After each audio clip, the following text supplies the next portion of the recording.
Well, here we are, March 1st, Matt. Can you believe that? No, I can't. Episode 52 on our weekly brief titled The Melting Recession Worries. So, we have a number of topics to cover today. We've got, as we were talking about this, a lot of stuff going on, but let's kick it off with the US Bureau of Economic Analysis. So, they came out last week on the fourth quarter of 2022. And as we all know, the first two quarters last year were recession. That's officially indicated when the quarter GDP, gross domestic product, goes down twice consecutively, two quarters. That's the official term of a recession. That's, if any of you are wondering, what's a recession? Well, a recession is when GDP declines two quarters in a row. Right. Now, they sure didn't want to say that, though, did they? Yeah. And what's interesting is by the time the GDP goes down, it's kind of like a huge tanker. Once it starts turning, that rudder has been turning for a long time before the bow starts to move. So it's a very trailing economic indicator, but nonetheless, when it's announced that we're in a recession, it's usually over.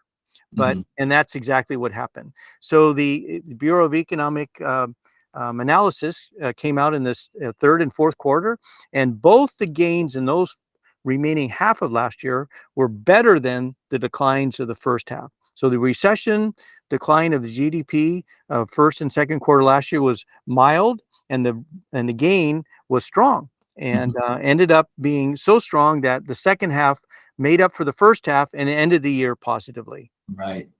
So good news on that.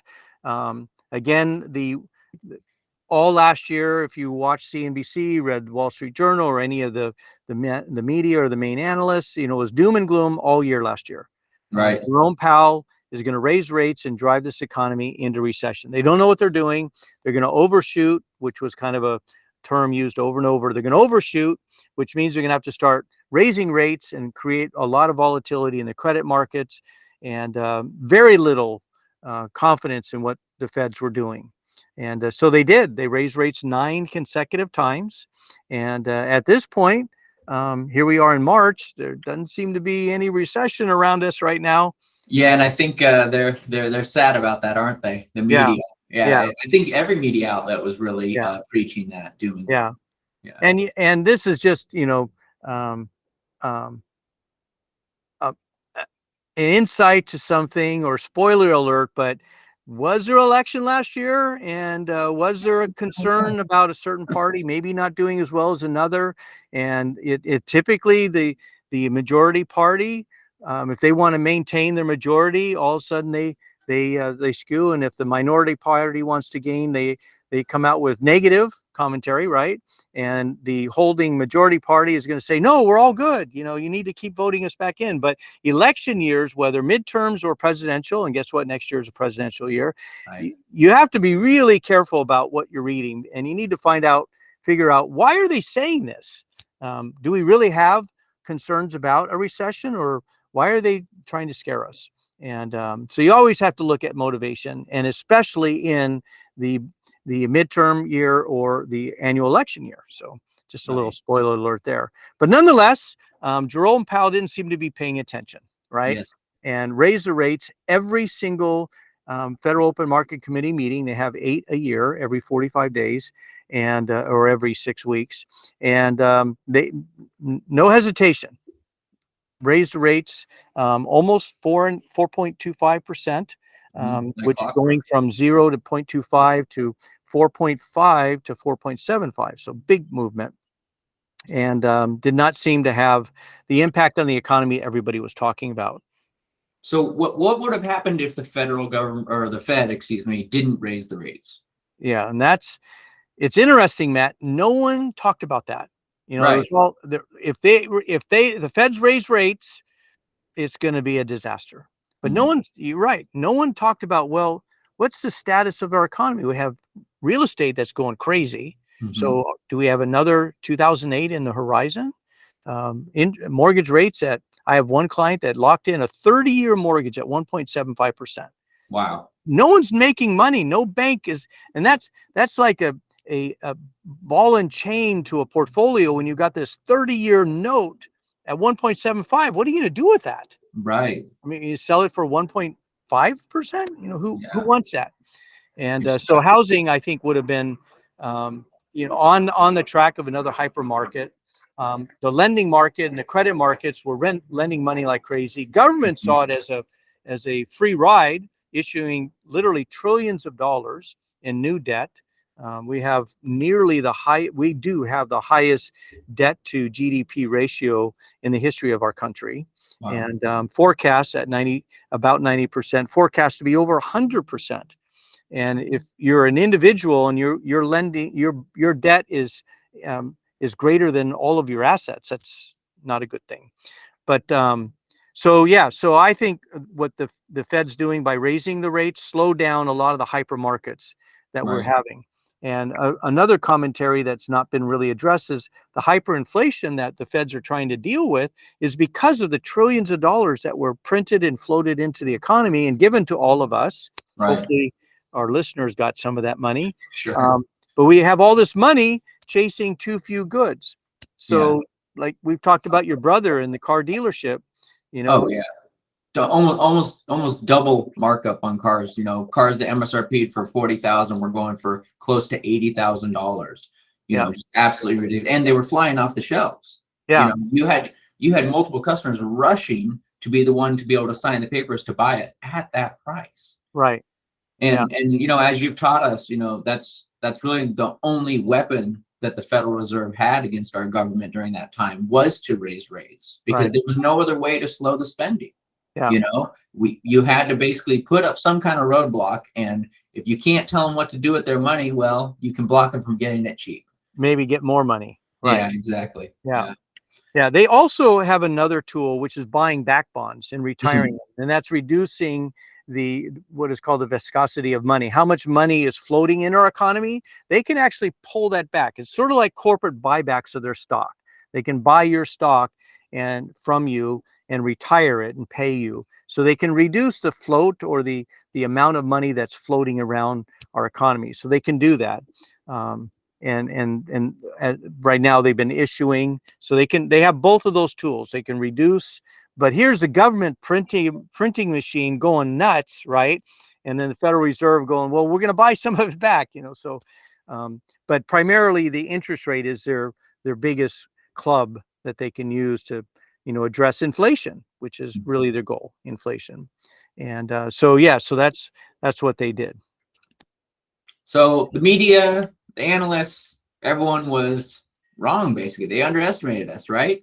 Small businesses, our U.S. economy, it's strong. Tell us more about that. Yeah. So at this point, and we don't want to, you know, make predictions into the future, but at this point, Matt, we have unemployment in January reached the lowest point since 1969, and only twice since World War II has it been below 3.5%. In January, it went to 3.4%. Only twice. Awesome. And so we have the most people working in the history of this country, and that's actually sort of a function that we have more people in our country today. You know, kind of one of those statistics that they say that figures don't lie, but liars can figure, you know.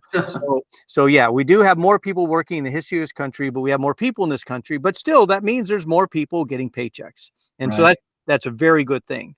So another piece of information a lot of people aren't aware of, that businesses of 500 employees or less represent 99.9% of all companies in America. I couldn't believe that. 1% are those that have 501 employees or more. Wow. So the small business market is what we've paid attention to all these years. We talk about small businesses a lot because their impact is significant. And last year, Matt, 46.5% of all new hires were by small businesses. Wow. Almost equal to all the new hires by companies of 500 employees or more, the federal and state government, and nonprofits. I mean, any other entity other than small business represented only half of the new hiring. Wow. So small businesses are a key to our country and our economy, and they're doing well.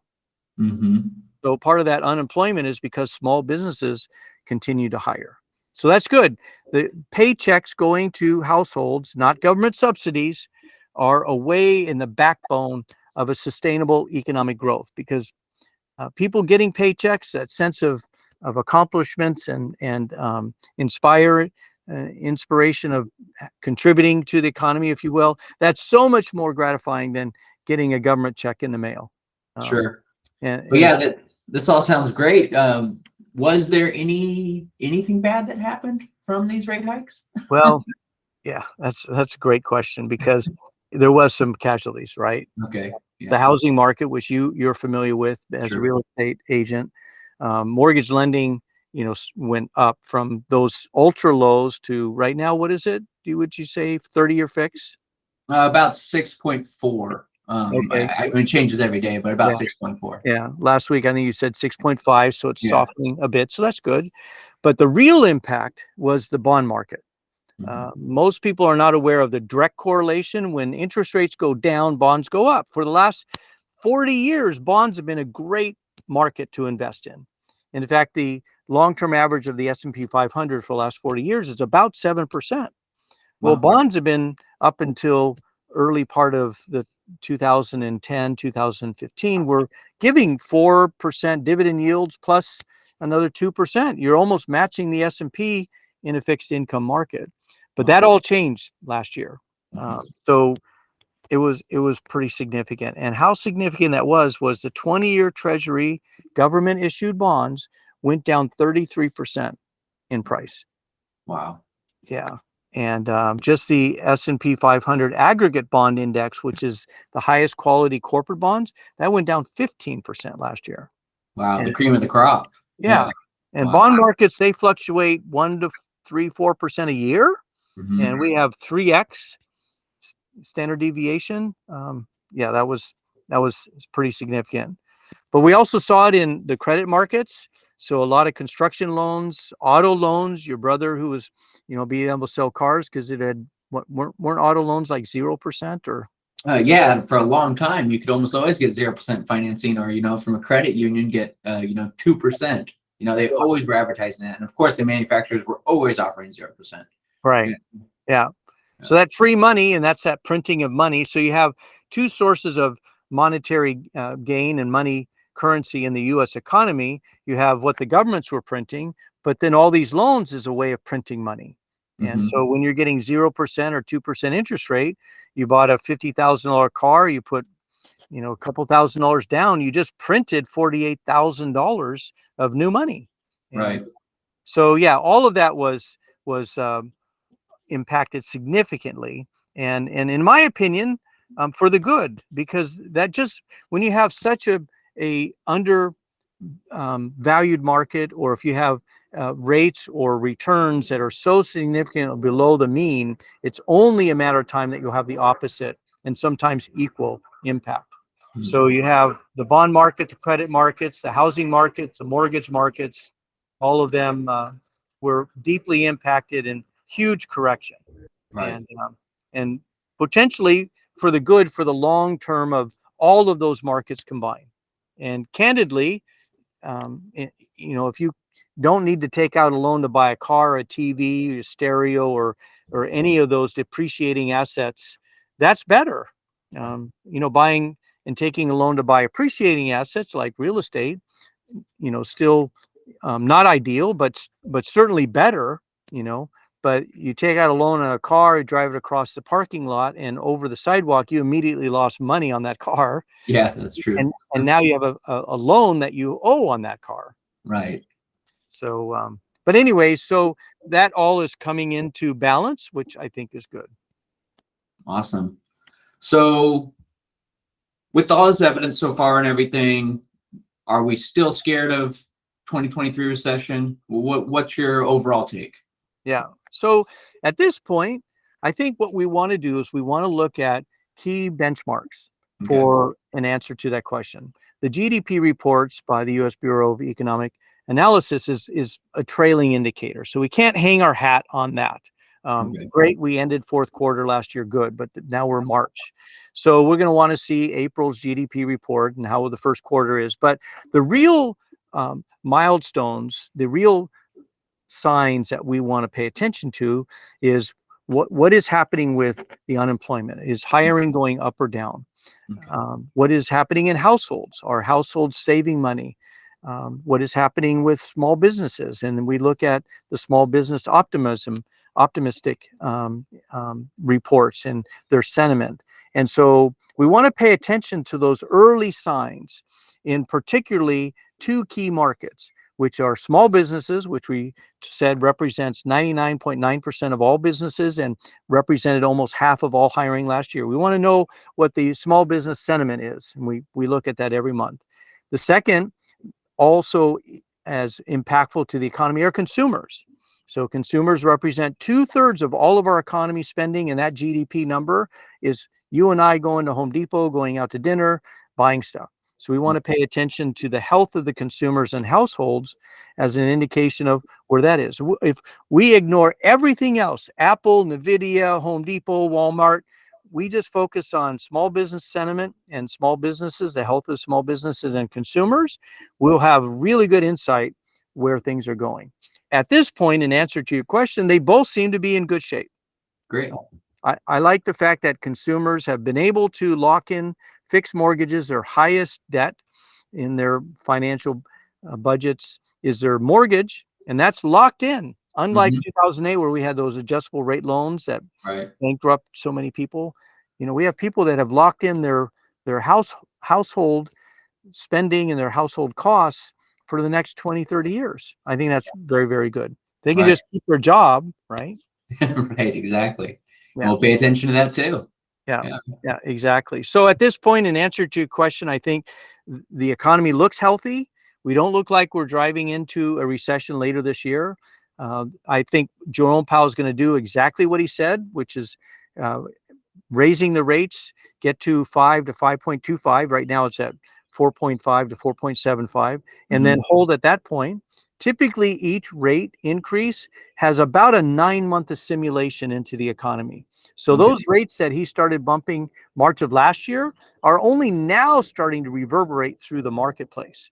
They happen pretty quickly in the credit markets, but really in overall spending. So what he said, and I think is a good strategy, let's get to our target and then let it sit, and hopefully we'll continue seeing inflation and price increases continue to soften as they are, and at that point hold, and that will give the Federal Reserve the ammunition to address the next real recession, which is what he had to work with in 2020, because he had interest rates to bring down to zero because of Janet Yellen in 2010 started raising rates. And what the Feds understand that the government doesn't seem to is that in good times, you need to build up your savings. You need to build up, in the Federal Reserve's case, credit and interest rates, so that during the recession, you have something to give back.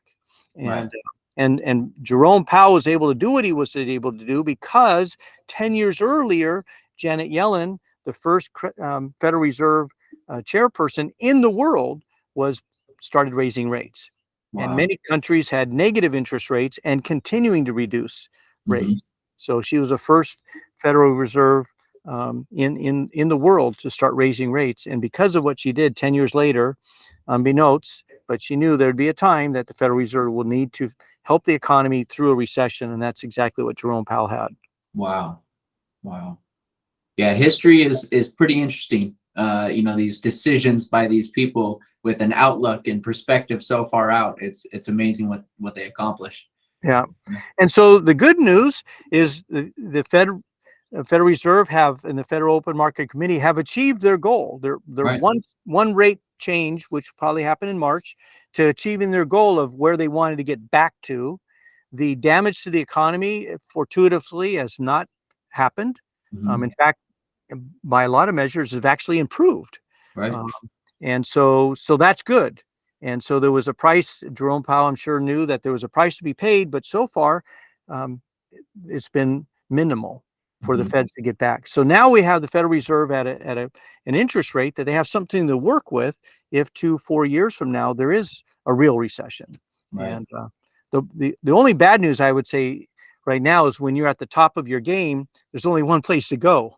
So unemployment at the lowest level since World War II, there's only one place for that to go. So we might see, in the next couple of years, a true recession coming into play. But right now, things look pretty good. Awesome. Well, great.